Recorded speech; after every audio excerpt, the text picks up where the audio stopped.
Hello everyone, welcome to this English classes. English के यह class में आपका स्वागत है। तो आज हम पढ़ेंगे आज्ञा सूचक वाक्य यानी इम्परेटिव सेंटेंस। तो ऑलरेडी जैसा कि आप लोग जानते हैं कि मैं हूं इंजीनियर ओम कुमार प्रिय और मैं आईआईटी जेईई एंड गेट जैसे हाई लेवल एग्ज़ाम को क्वालिफाई कर चुका हूं। तो चलिए आज हम स्टार्ट करते हैं आज्ञा सूचक वाक्य डेट मीन्स इम्परेटिव सेंटेंस। इसमें एग्जाम्पल आ सकता है साथ जाओ, हमेशा सत्य बोलो, कभी परेशान ना करो। ठीक इस तरह का वाक्य आ सकता है। तो हमने ये जो लिखे हैं ये सही लिखे हैं, इसका प्रूफ आ जाइए यहाँ पे स्पोकन के प्लेलिस्ट में चले जाइए और पहला वीडियो देखिए तो पता चल जाएगा आपको कि इंग्लिश रटने वाला सब्जेक्ट नहीं है। इसको समझ के कैसे याद रखें, याद करने की कोई ज़रूरत नहीं है, यानी रटने की कोई ज़रूरत नहीं है। ठीक, तो सारा हमने सॉल्यूशन डिस्कस किया है वहाँ पे कि लेक्चर को कैसे देखें, कैसे नोट्स बनाएं, कैसे याद रखें। बहुत सारा क्वेश्चन डिस्कस किए हैं स्पोकन के प्लेलिस्ट वाले में पहला वीडियो पर। तो आप वहाँ पे चले जाइए अगर पहले बार चैनल पे विजिट कर रहे हो तो चलिए स्टार्ट करते हैं। आज्ञा सूचक वाक्य यानी पहले देखते हैं कि आज्ञा सूचक वाक्य होते क्या हैं, यानी इम्परेटिव सेंटेंस होते क्या हैं। तो आज्ञा सूचक वाक्य वे होते हैं जिनमें हम या तो किसी को आदेश देते हैं या किसी को सलाह देते हैं या किसी से कुछ मांगते हैं। ठीक, या तो हम आदेश दें या किसी को सलाह दें या किसी से कुछ मांगे तो उसको हम इम्परेटिव सेंटेंस कहते हैं। ठीक, जैसे कि हमने यहाँ पे आते हैं, राम के साथ जाओ, हम आदेश दे रहे हैं कि तुम राम के साथ जाओ। पार्क में आओ, हम आदेश दे रहे हैं उसको आओ, यानी कि वो आज्ञा मानेगा। स्कूल जाओ, ठीक, तो इसको बोलते हैं इम्परेटिव सेंटेंस। तो चलिए पहला फॉर्मेट देखते हैं इम्परेटिव सेंटेंस का। कि यदि किसी वाक्य में कुछ करने को कहा जाए, मतलब कुछ करने को कहा जाए, तो उसका स्ट्रक्चर देखते हैं, उसका फार्मूला बनाने की विधि क्या है। पहले वर्ब, उसके बाद ऑब्जेक्ट। हमने यहाँ पे सब्जेक्ट क्यों नहीं लिखा, अगर ध्यान से देखिएगा ना इसमें सब्जेक्ट नहीं आएगा, ऑब्जेक्ट ही आएगा। सब्जेक्ट मिसिंग रहेगा। एक बार फिर से रिपीट कर रहा हूँ, इसमें सब्जेक्ट मिसिंग आएगा, वर्ब और ऑब्जेक्ट रहेगा। पहचानने का मेन तरीका है इसमें। ठीक, तो चलिए पहला एग्जाम्पल देखते हैं। राम के साथ जाओ, यानी हमने आदेश दिया, जैसे बोला है वर्ब का फर्स्ट फॉर्म। हमने यहाँ पे फर्स्ट फॉर्म क्यों लिखा है, वर्ब क्यों नहीं लिखा। तो वर्ब लिखे या वर्ब का फर्स्ट फॉर्म, बात एक ही है। बहुत जल्दी पढ़ेंगे वर्ब का फॉर्म, यानी वर्ब टोटल 5 फॉर्म में होते हैं, V1 V2 V3 V4 V5। तो पढ़ेंगे जिस हम जल्दी ही, इसीलिए हमने थोड़ा डिस्कस कर दिया इसमें कि वर्ब का फर्स्ट फॉर्म कहीं कहीं आप लोग बाय द वे नोट्स वगैरह कहीं अदर मटेरियल से आप लोग पढ़ते होंगे तो ऐसा लिखा मिल जाएगा। तो इसलिए हमने यहाँ इस लेक्चर में डिस्कस किया कि वर्ब और वर्ब का फर्स्ट फॉर्म से गड़बड़ाइएगा मत, दोनों एक ही होता है। ठीक, तो चलिए राम के साथ जाओ, तो पहले वर्ब, तो गो, ऑब्जेक्ट क्या है, जाना, सॉरी राम, तो राम लिख दिया।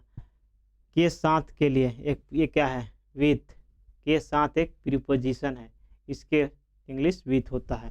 ठीक, तो हमेशा याद रखिएगा के साथ के लिए प्रीपोजिशन विथ आता है। सेकेंड, पार्क में आओ, तो पहले क्या लिखेंगे, वर्ब, तो वर्ब है कम, एट और क्या है ऑब्जेक्ट पार्क में के लिए यहाँ पे एट आया। ठीक, में के लिए यहाँ पे एट आया, हमेशा में के लिए एट नहीं आता है, यहाँ पे के लिए आया एट। ठीक, इसका डिस्कस करेंगे प्रीपोजिशन में। अभी याद रखिए यहाँ पे एट लगा, जब प्रीपोजिशन डिस्कस करेंगे में की तरफ बहुत से हर में का अलग अलग होता है, में का एट हो जाएगा, इन हो जाएगा, इनसाइड होगा। ठीक, तो एट अभी रखिए यहाँ पे, याद रखिए कि में के लिए लगाएं। ठीक, next third example, go to a school, यानी पहले हमने वर्ब लिख दिया, उसके बाद ऑब्जेक्ट। यहाँ देखिए पहले वर्ब क्या है, जाना, उसके बाद ऑब्जेक्ट स्कूल। यहाँ ये नहीं करेगा तुम स्कूल जाओ, देखिए तुम पार्क में जाओ, तुम राम के साथ जाओ, यहाँ पे हो सकता था ऐसे या आप, जो मिसिंग है। तो एक पहचानने का यह मेन तरीका है। ठीक। और एग्जाम्पल हो सकता है तुम इंग्लिश बोलो, तुम स्कूल जाओ, तुम गाड़ी चलाओ, तुम मोबाइल चलाओ, हो सकता है इस तरह से मैंने कोई आदेश देगा। ठीक, तो आशा करता हूँ कि समझ में आ गया होगा इसका। अब इसका चलते हैं हम लोग निगेटिव में। किसका? कि ये वाला मत करो। यदि वाक्य में कुछ ना करने की बात कहेगा, वहाँ पे करने के बाद कहा गया था और इसमें करने के बाद नहीं कहेगा, बस वन उसी का निगेटिव है, तो उसके आगे डंट लगा देंगे बस। जैसे झूठ मत बोलो, लड़के को डांटो मत, पाप मत करो, मोबाइल मत चलाओ, गाड़ी मत चलाओ, लैपटॉप मत चलाओ, इस तरह से है। ठीक, कुछ ना करने का तो बस आगे डंट लगा देंगे जस के तस। तो चलिए पहला एग्जांपल देखते हैं। झूठ मत बोलो, तो डंट, और बोल सकते don't tell a lie. Tell मतलब बोलना, लाई मतलब झूठ। अब यहाँ पे देखिए थोड़ा, झूठ मत बोलना, झूठ बोलना का होता है टेल अ लाई, लेकिन झूठ का होता है लाई और बोलना का टेल। अब इसके साथ ऐसे एक कहाँ से आ जाएगा, तो इसको पढ़ेंगे जब एडवांस ग्रामर पढ़ेंगे ना तो पढ़ेंगे, लेकिन आप याद रखिए झूठ मत बोलो एक साथ के लिए टेल अ लाई लिखेंगे। ठीक, next example. By the way हमने अभी डिस्कस किया ना इसको, तो समझ में नहीं आएगा, क्योंकि बेसिक ग्रामर का फंडा क्लियर हो जाने दीजिए, उसके बाद एडवांस में आते हैं। ठीक, पेशेंस बनाए रखिए। नेक्स्ट सेकंड एग्जांपल, लड़के को डांटो मत, तो इसे लगा देंगे जैसे बोला डंट, डंट वर्ब, तो वर्ब हो गया, डांटना, डांटना होता है स्कॉल्ड, उसके बाद लड़के बॉय। तो आशा करता हूँ समझ में आ गया होगा। अब चलते हैं नेक्स्ट फॉर्म यानी थर्ड वाला। यदि वाक्य में सदैव कुछ ना कुछ करते रहने की बात कहा जाए, यानी हमेशा लगा, यूज ऑफ हमेशा के, हम हमेशा के लिए पढ़ा रहे हैं, मतलब कि इसमें हमेशा के लिए हम जिक्र करेंगे। हमेशा लगा हो, हमेशा, हमेशा सत्य बोलो, हमेशा बड़े को सम्मान करो, हमेशा क्लास में फर्स्ट करो, हमेशा रोड के बाईं ओर चलो, हमेशा अपने गुरुजन को सम्मान करो। तो इस तरह से रहेगा, तो हम कैसे बनाएंगे, बस ऑलवेज लगा देंगे। यानी हम कह सकते हैं कि इस वाले में, ठीक ना, मैंने थर्ड वाले में हम पढ़ रहे हैं यूज ऑफ ऑलवेज, यानी ऑलवेज का प्रयोग कहाँ कर सकते हैं। ठीक, तो याद रखिए, एक बार फिर से बता रहा हूँ, हम ये वाला सारे चीज़ डिस्कस कर रहे हैं इस वाले लिस्ट में, ऑलवेज का प्रयोग, यूज ऑफ ऑलवेज। तो पहले लिख देंगे ऑलवेज, उसके बाद वर्ब, उसके बाद ऑब्जेक्ट। पहचान क्या है, हमेशा लगे रहेगा। जैसे हमेशा सत्य बोलो, तो लिख देंगे always verb speak of the truth. ठीक, तो यहाँ पे आप लोग बोल सकते हैं कि सर वर्ब तो स्पीक लिख दिए, उसके बाद द लिखे क्यों, ट्रूथ। तो द क्या है, आर्टिकल है। जब आर्टिकल पढ़ेंगे तो अच्छी तरह से क्लियर करेंगे, लेकिन थोड़ा जिक्र करते हैं। तो जिक्र ये है कि जो सत्य है, इस वाक्य को पढ़िएगा ना तो जोड़ दिया जा रहा है सत्य पे, तो सत्य को हाईलाइट करने के लिए, उस पर फोकस करने के लिए तो हम द का प्रयोग किए हैं, the truth. By the way आप बोल सकते हैं speak, sorry always speak truth, ये भी करेक्ट है, कोई नहीं काटेगा। ठीक, लेकिन हमने एक क्यों पढ़ा रहे हैं सही तरह से, लेकिन सही अगर 100% करेक्ट और एक्यूरेसी के से जैसा जाए, मैंने सजा के जाए, वो भी सही, ये भी सही, तो आपको द यूज करना चाहिए, क्योंकि आप फोकस करा रहे हैं कि हमेशा सत्य बोलो। यहाँ पे क्या है ना कि जो पूरा वाक्य है ना सत्य पे बोल रहा है कि तुम एक करो, हाईलाइट कर रहा है। तो जब हम आर्टिकल पढ़ेंगे द, तो वहाँ पे आर्टिकल में पार्ट आएगा द, तो वहाँ पे जिक्र अच्छी तरह से करेंगे। लेकिन याद रखिए द को फोर्स करने के लिए, हाईलाइट करने के लिए यहाँ पे ट्रूथ को, यानी इस वाले को हमने द का प्रयोग किए हैं। ठीक, बहुत जल्द आर्टिकल पढ़ेंगे। हमेशा बड़े का सम्मान करें, ऑलवेज, ऑलवेज, ऑलवेज वर्ब का है रिस्पेक्ट, सम्मान करना का रिस्पेक्ट, उसके बाद बड़े का मतलब एल्डर्स। ठीक, तो आशा करता हूँ आपको समझ में आ गया होगा। अगर ए वाले द कन्फ्यूजन है तो द को हटा दीजिए, वो भी सही है, लेकिन हमने यहाँ पे लिखे हैं कि ताकि पता चले कि आर्टिकल भी कुछ होता है। नेक्स्ट चलते हैं।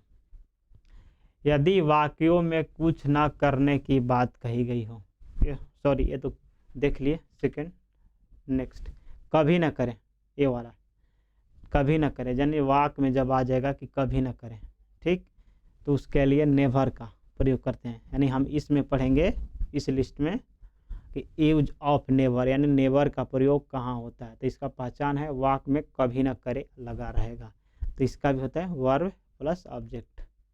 ठीक, याद रखिए यहाँ पे जो हमने चारों स्लाइड पढ़ा है यहाँ पे, तो चारों स्लाइड में सब्जेक्ट मिसिंग मिलेगा। ठीक, जैसे गरीबों को कभी परेशान ना करें, तो यहाँ पे गरीबों को सब्जेक्ट नहीं है, ध्यान से देखिए यहाँ पे इस तरह से सब तुम गरीबों को परेशान ना करें, सब्जेक्ट यहाँ पे छुपा है तुम के रूप में, आप के रूप में। ठीक, एक बार फिर से जब सही से निचोड़ निकालेंगे, देखिए क्या बोल रहा है वाक्य, गरीबों को कभी परेशान ना करें। जब यह वाक्य आप बोलिएगा तो किसी को सुना के बोलिएगा, या और सुनने वाले दो ही हो सकते हैं, तुम और आप लोग। ठीक, तो यही है, यू यहाँ पे छुपा है, तो उसके लिए यू नहीं लिखेंगे, सीधे नेवर से लगा देंगे। नेवर यानी कभी नहीं के, उसके बाद वर्ब, उसके बाद ऑब्जेक्ट। थोड़ा जिक्र करते हैं कि क्यों सब्जेक्ट नहीं लिखेंगे। कोई पूछता है आपसे कि आप खाना खा लिए, तो जवाब देते हैं खा लिए, शॉर्ट में देते हैं। क्यों नहीं देते हैं पूरा, हाँ हमने खाना खा लिए, दोनों सही है, लेकिन देते हैं सीधे खा लिए। तो उसी तरह से शॉर्ट में है, यहाँ पे यू भी लिख सकते हैं, बोल सकते हैं you never bother the poor, कोई अंतर नहीं है। लेकिन हमें जब शॉर्ट मिल रहा है तो क्यों जाएं लॉन्ग में, इसलिए शॉर्ट का यूज करेंगे यहाँ पे। ठीक, गरीबों को कभी परेशान ना करें, नेवर, नेवर परेशान करना के बोदर, उसके बाद द पुअर, क्यों, क्योंकि फोकस करना है कि परेशान पे, सॉरी गरीबों को, गरीब पे फोकस करने के लिए, हाईलाइट करने के लिए यहाँ पे ऑब्जेक्ट को द लगाए हैं। ठीक, नेक्स्ट, कभी झूठ मत बोलो, तो वहाँ पे नेवर और झूठ बोलना के टेल अ लाई। तो आशा करता हूँ कि मेरे चारों स्लाइड आपको समझ में आ गए होंगे। ये थोड़ा एडवांस था, लेकिन इतना भी एडवांस नहीं है। अगर नहीं समझ में आया तो कृपया 2 बार वीडियो को देख लीजिए, समझ में आ जाएगा। हम बहुत अच्छी तरह से प्रयास किए हैं, बाकी नहीं भी आएगा तो इसको तो एडवांस में पढ़ेंगे ही अच्छी तरह से। लेकिन ये रोज़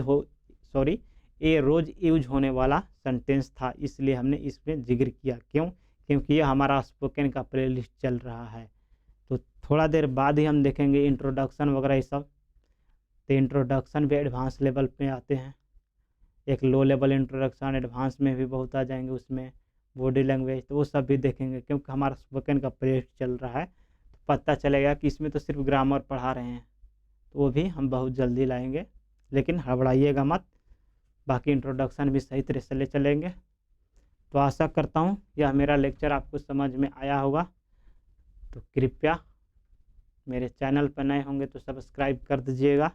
अगर कोई भी परेशानी हो, त्रुटि हो, तो आप मेरे को कमेंट में बताइए, और कोई टॉपिक छूट गया हो इम्परेटिव सेंटेंस में तो वो भी बताइएगा कमेंट में। और वीडियो कैसा लगे कृपया कमेंट करिएगा। तो आशा करता हूँ आप लोग अच्छे होंगे, प्रैक्टिस करते रहिए, हमारे साथ बने रहिए। चलिए, तब तक के लिए नेक्स्ट लेक्चर में मिलेंगे, तब तक के लिए धन्यवाद।